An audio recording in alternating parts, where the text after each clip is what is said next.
Every time I've been around him, he's dropped these little nuggets that have changed the way I produce music, the way I approach life. So even though we don't think of Quincy as part of the hip hop world, I thought this would be a great place to quote Quincy. Because like I said, he drops these little nuggets. Quincy wondered, what is it about hip hop and rap that scares people? Quincy's response was surprising, but not really. He said, it reminds me so much of bebop. Being hip is being aware. For Quincy, it was simple. Hip hop started the same way as bebop.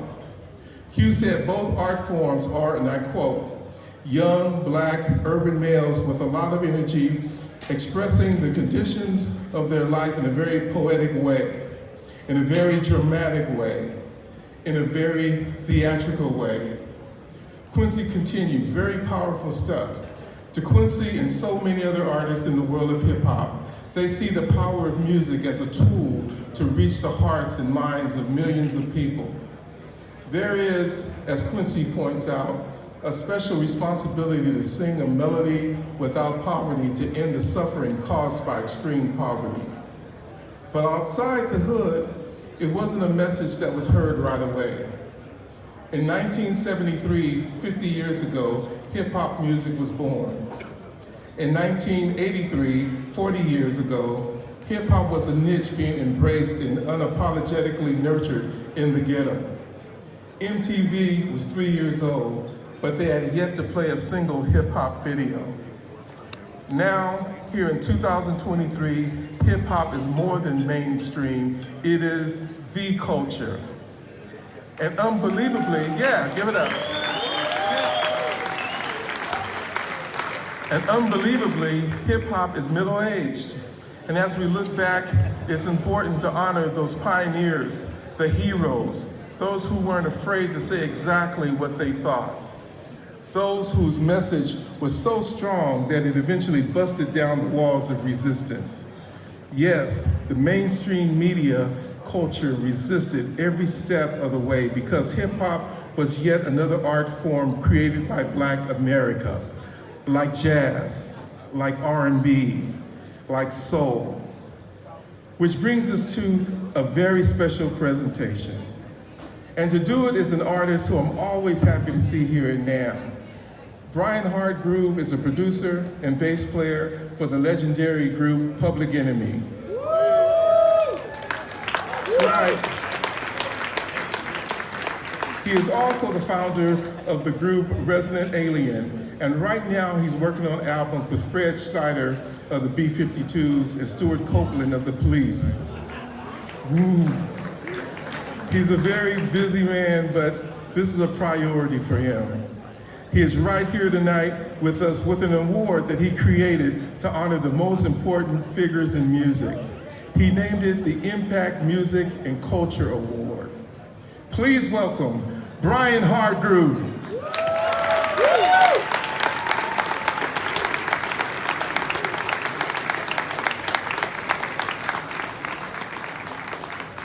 Hey everyone, how you doing? I really can't tell you what this means to me, but I will try. All right? And I'll try to make it quick. In 1974, I saw Earth, Wind & Fire, their first arena tour. Okay, and I believe the engineer for that tour is here. Lon, are you here? Anyway, he was working with George Massenburg, and I just met him today. I wanted to be a police officer when I was a kid, because then, as now, in the hands of the right people, it's a noble profession, all right?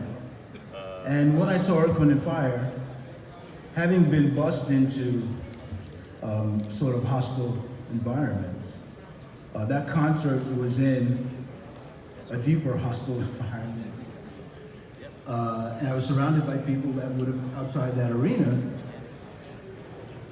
been possible enemies. Okay?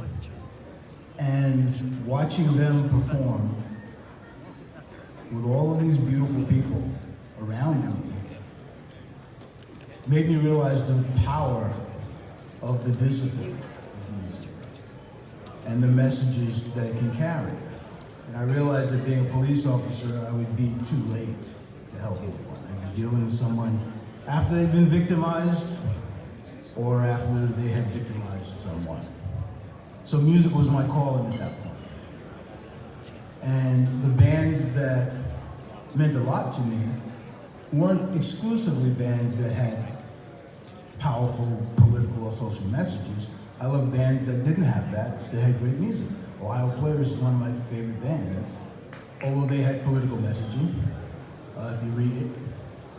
The Police had political messaging that a lot of people didn't catch. Bob Dylan, Bruce Springsteen, who took a lot of heat for writing 41 Shots, which I think a lot of you would remember, okay?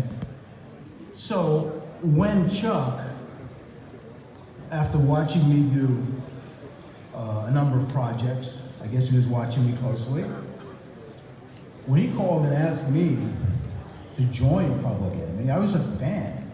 I had 3 favorite bands that I just followed all the time.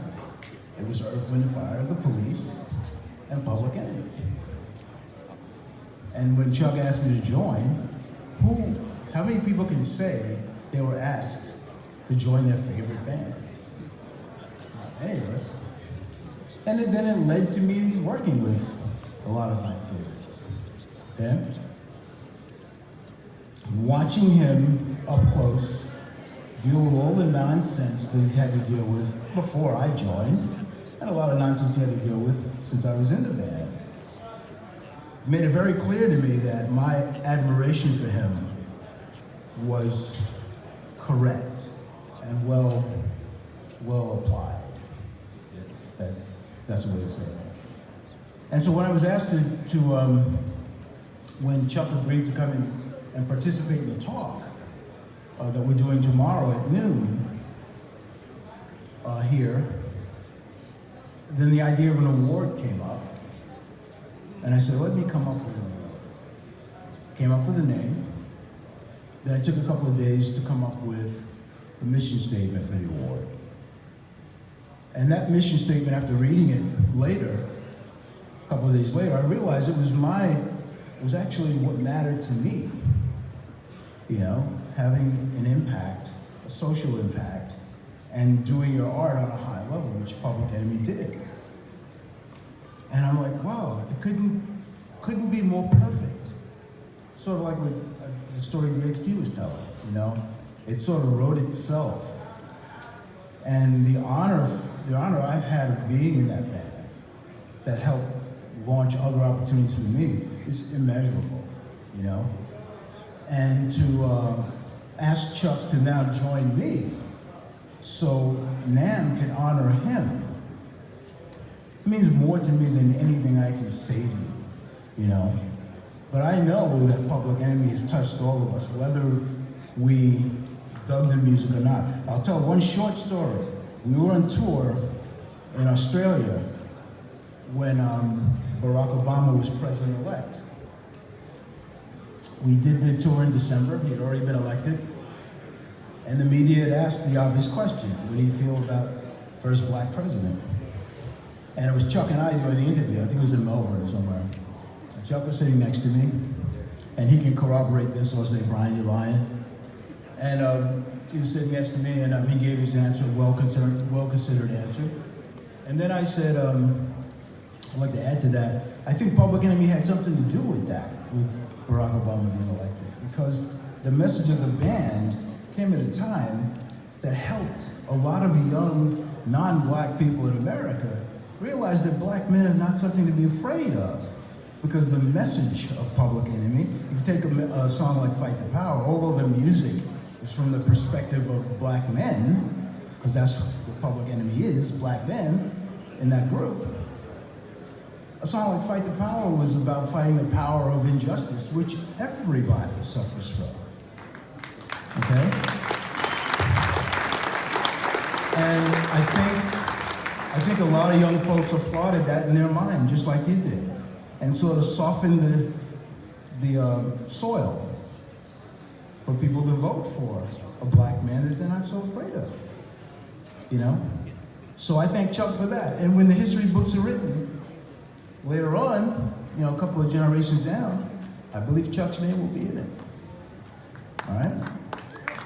So with that said, please give a nice, warm, now welcome, and please stand for this man. Welcome the mighty Chuck D.